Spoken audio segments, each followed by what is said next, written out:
Hi guys, so magluluto na pod ko guys o badya. Yan, nag-init na ako ng mantika guys. So tapos na ako magluto ng tinapay guys. So sa badya naman ako guys. Sa mga sibuyas. So tapos na ako sa aking tinapay. Ayan, ready na yan siya guys. So may dalawa pa akong klase na lulutuin guys.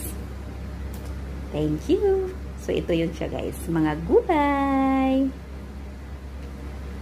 So, ito yun siya guys. Ayan. Pinaghalo ko na lahat ang mga gulay. Then, ipiprito ko to siya guys. So, ang kalabasan nito guys is parang ukoy. Parang ukoy siyang labas. O, diba? Pero sibuyas lang yan siya guys. Ganun lang yan siya guys. I-crispy ko lang ito siya.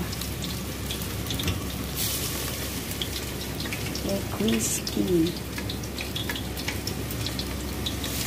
Yan, preto-preto muna.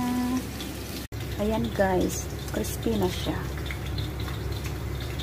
Ang ating onion. So, ito yun siya guys. Ayan.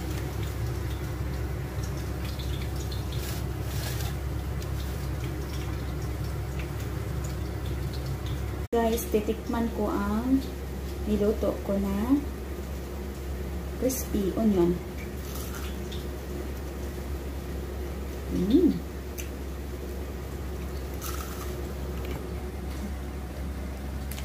Yummy, yummy.